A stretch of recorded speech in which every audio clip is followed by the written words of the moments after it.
सर्वप्रथम मैं यहाँ पे राष्ट्रीय स्वयंसेवक संघ के शताब्दी पूर्ण होने के उपलक्ष्य में जो कार्यक्रम आयोजित किया गया है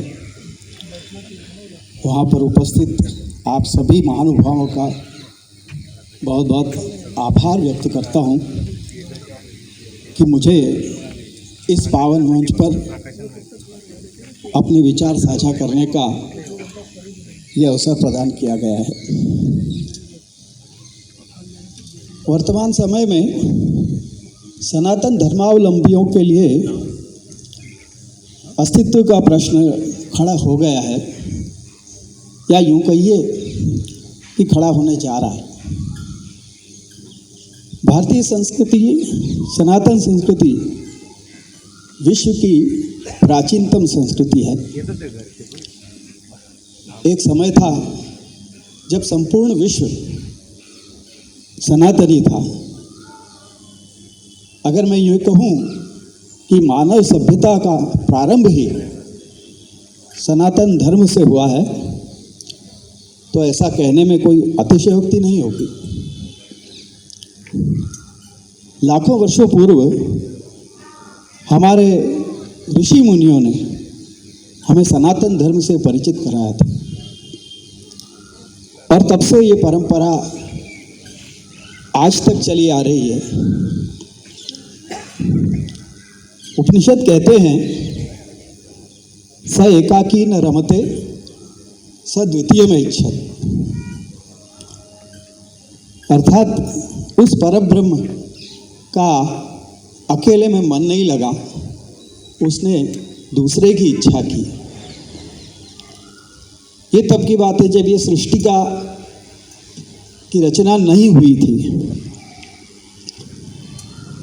और तब उस परब्रह्म ने अपने में से ही इस संपूर्ण चराचर जगत की रचना की और इसके साथ रमण किया। तो इस कारण से परब्रह्म के ही अंश के रूप में ये संपूर्ण जगत है और हम सभी जीव उसी परब्रह्म के अंश हैं। चाहे वो मनुष्य हो, प्राणी हो, कोई भी हो, हम सभी उसी परब्रह्म के अंश हैं। और यही हमारी सनातन संस्कृति में वसुधैव कुटुंबकम का जो उद्घोष किया जाता है उसके पीछे यही भावना है।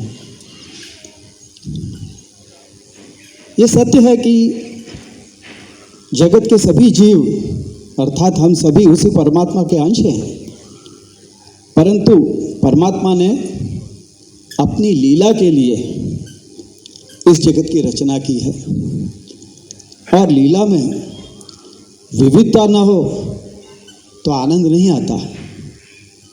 एक अच्छा नाटक तभी बनता है जब उसमें विविध पात्र हों, उनकी विविध कथाएं हों। तो इसलिए हमारे जीव के रूप में कर्तव्य है कि हमें मिले हुए पात्र को हम अपनी क्षमता के अनुसार अच्छे से निभाएं। सनातन धर्मावलंबी होने के नाते हमारे धर्म ग्रंथ जैसे कि वेद, भगवद गीता, महाभारत, रामायण इत्यादि पुराण, ये सभी हमें सत्य, अहिंसा और धर्म पालन में दिशा दिखाते आए हैं। सदियों से सनातन धर्म इन्हीं ग्रंथों के आधार पर हमारा मार्गदर्शन करता आया है, परंतु आधुनिक युग की आपाधापी में और पाश्चात्य संस्कृति के बढ़ते प्रभाव के कारण हमारे प्राचीन संस्कारों का ह्रास होता दिखाई दे रहा है। इस सब में जो वस्तु सबसे अधिक उभर कर सामने आ रही है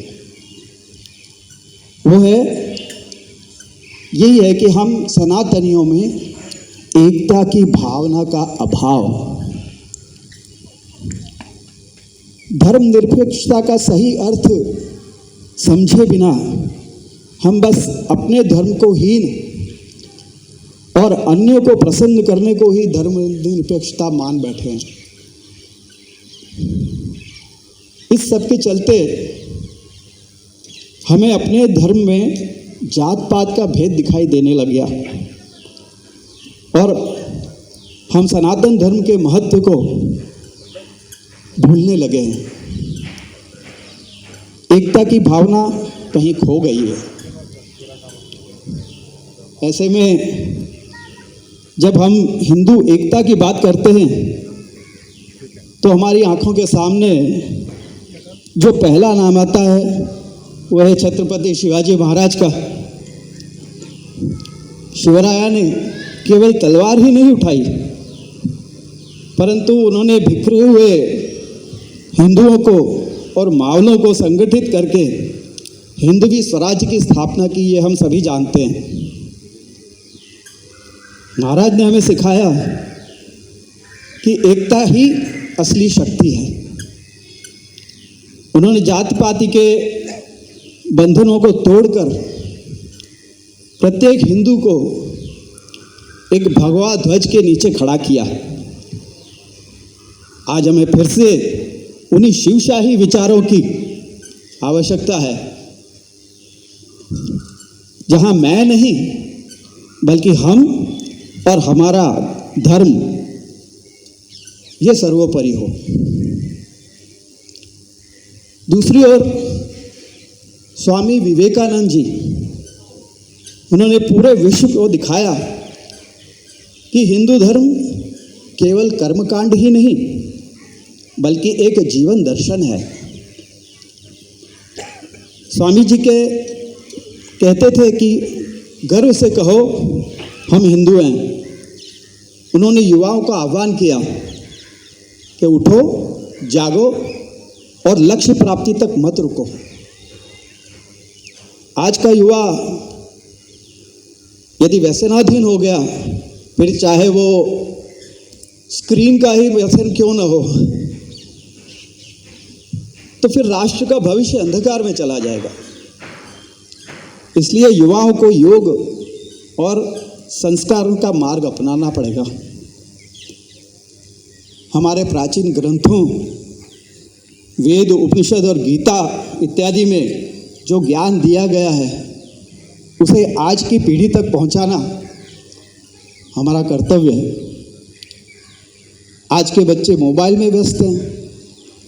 उन्हें रामायण महाभारत की कथाएं गाथाएं सुनाना अनिवार्य है, जो पहले कभी घर के दादा दादी नाना नानी इत्यादि सिखाया करते थे, पढ़ाया करते थे। आज संयुक्त परिवार तो रहे नहीं और ये जिम्मेदारी माँ बाप के पास उठाने का समय ही नहीं है।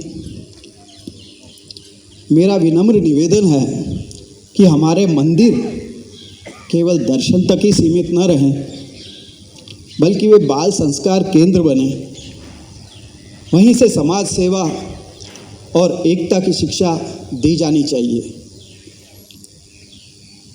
संस्कृत की एक प्रसिद्ध उक्ति है, संघे शक्ति ही कलौ युगे। इस कलयुग में संघ में ही शक्ति है। आज हमारे धर्म के सामने अनेक चुनौतियां खड़ी हैं।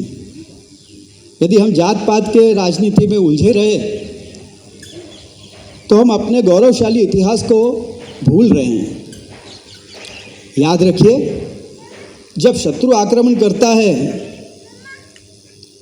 तो वो आपकी जाति नहीं पूछता, वो केवल आपका धर्म देखता है। ये हमने अभी पिछले वर्ष ही इसका अनुभव हम कर चुके हैं। इसलिए हमें सभी भेदभाव भुलाकर सर्वप्रथम हिंदू के रूप में संगठित होना होगा। इसके लिए सोशल मीडिया का बहुत सुंदर उपयोग हो सकता है। सोशल मीडिया को नकारात्मकता फैलाने की बजाय अपनी संस्कृति के प्रचार प्रसार के लिए सकारात्मक रूप में उसका उपयोग किया जाना चाहिए। अपने पूर्वजों के बलिदान को व्यर्थ हम न जाने दें, क्योंकि गीता में भगवान ने कहा है, स्वधर्मे निधनम श्रेयः परधर्मो भयावह। अपने धर्म में यदि मृत्यु भी आ जाए तो वो श्रेष्ठ है, अन्य के धर्म वो भयावह है। गीता के इस संदेश को हमें अपने धर्म पर अडिग होने के लिए याद रखना चाहिए। अंत में मैं बस इतना ही कहूँगा कि अपने सनातनी अस्तित्व पर हम गर्व करें। छत्रपति शिवाजी महाराज का जाज्वल्य अभिमान और स्वामी जी का विवेक अपने आचरण में लाएं। यही सच्ची राष्ट्र सेवा होगी। और आप सभी को रामनवमी की बहुत बहुत शुभकामनाएं देते हुए मैं आज यहीं पर अपना वक्तव्य संपूर्ण करता हूँ। बोलिए छत्रपति शिवाजी महाराज की जय। तो हिंदू राष्ट्रम, जय हिंद, जय महाराष्ट्र।